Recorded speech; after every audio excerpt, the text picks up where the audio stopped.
So you want to know how to use incognito mode, or private mode as it's known in Mozilla Firefox, then follow these simple instructions.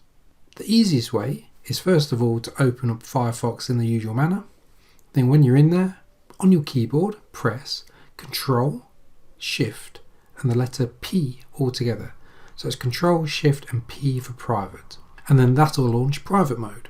An alternative method to this is in the top right corner of the window in Firefox. Click on the three lines that are there, and then you'll see an option, and that option will say New Private Window. Select that, and then you'll have a new private window that's been opened. Additionally, on the home page, if you have any top sites or any bookmarks in your browser, you can right click on them and select Open Link in New Private Window.